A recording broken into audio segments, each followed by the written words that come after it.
Plus Ray Castle. Yeah, a fellow who, if you know trance in Australia, his name will definitely be popping up. Been doing trance, well over 10 years, I guess, and is one of the originators as well from the Goa scene. But a bit of a chance to have a talk to him about what's been going on in the trance scene over the last 10 years, and we do it all on a Ferris wheel. All that coming up tonight on Alchemy.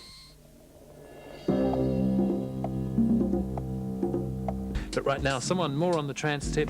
Yeah, Ray Castle. I guess it's a genre of music that we haven't covered all that much in Alchemy, although we've had a lot of people knocking on our doors to do so. And funnily enough, it's one of those genres of music that, I mean, I certainly initially got into quite a few years ago. And this is one of the DJs and artists who kind of got me started on it. Ray Castle, who, you know, is synonymous with, particularly in Australia, with, you know, trance music. And it seems to have made a bit of a resurgence in, I guess, the last couple of years, in particular, early 90s. That was huge in Germany, and Ray, I guess, made a name for himself back then in Australia. Yeah, in Australia, but also in Japan as well. He was well known. He's worked with a number of Japanese producers. It's also very big in Israel and London, of course, and that kind of thing. But Platypus Records have just been out here recently on a tour, bringing some of their artists out. So there's obviously a desire for people to get back into trance. The problem that I think that a lot of trance producers have, including Ray Castle and Nick Taylor and the like, is that for them it started to get rather predictable, the 4/4 build-ups and breakdowns, and Ray Castle's certainly been one of those people who's tried to push the boundaries of it, sometimes successfully, sometimes not so successfully. He records under a lot of different monikers, Sufi and Masseray, just a couple of them. He has a new album out at the moment, but we caught up with him at Happy Valley, which was probably a good place because it was a full moon and we were on the Ferris wheel. This is Ray Castle. Here we are, Mr. Castle, another open-air event, another full moon, and you here to do a bit of DJing at the Happy Valley Festival. We're in the year 2000. If you were to cast your mind back 10 years, would you have expected to be in a place like this with this number of people doing this kind of thing? Well, it's been quite an evolution.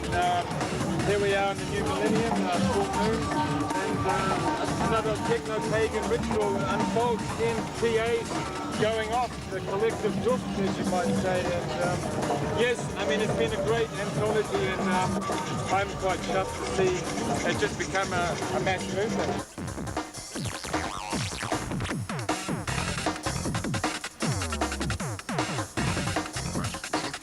When did you actually travel to Goa for the first time and get involved in the music that was coming out of there? And was it the first time that you'd heard those sorts of sounds?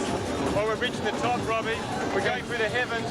We're getting right up there. And that's what happened for me when I got to India. I had a religious experience. Did you? Yeah, what year was this? This was 87. Yeah. And it was like this, you know, weird, eclectic, electronic, almost European German disco.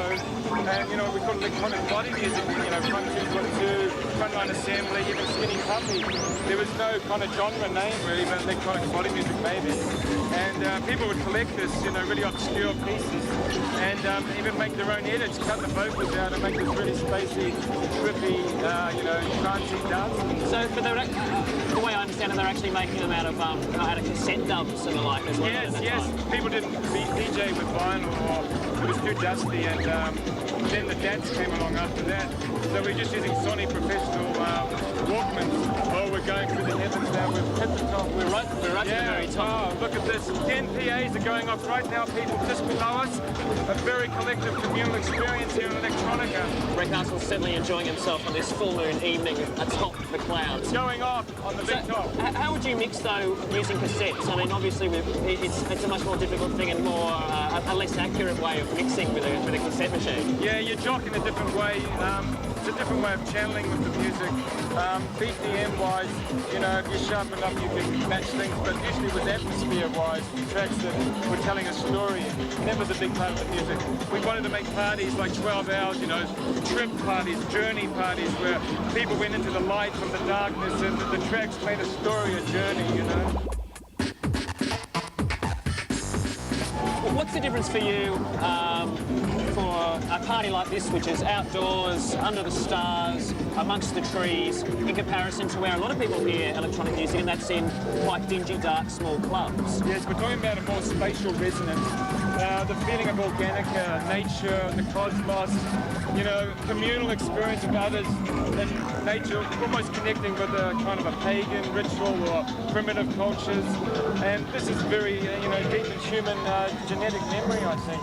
It's not just, I just don't think it's like the typical boy meets girl, you know, go to a club and, you know, sort of pick up consciousness, which a lot of the house scene was based around. And we were trying to get into sort of more, you know, universal sort of dimensions with music and art. What about the business side of things like that? Because you talk about those, I guess some would say, sort of fairly hippie ideals in regards to that. It doesn't necessarily agree with the business of trance, and trance is big business. Well, art is always a tricky tango with fashion. And, you know, you look at any artist, they might have a really opus magnum piece that's really, you know, goes universal, global. They might make obscure stuff, they might experiment. I mean, it's always a shifting formula, you know. So I'm addicted to art, and you know, being a DJ is being like a fanatic, an addict, you know. And you know, sure, it's true, but nothing stays the same. And everybody's looking for that new tickle, that new buzz. And what used to turn them on last year is not going to quite work this year. Yeah, yeah. So that's what's exciting for you? Yes, I like being on the edge. I mean, you know, avant-garde.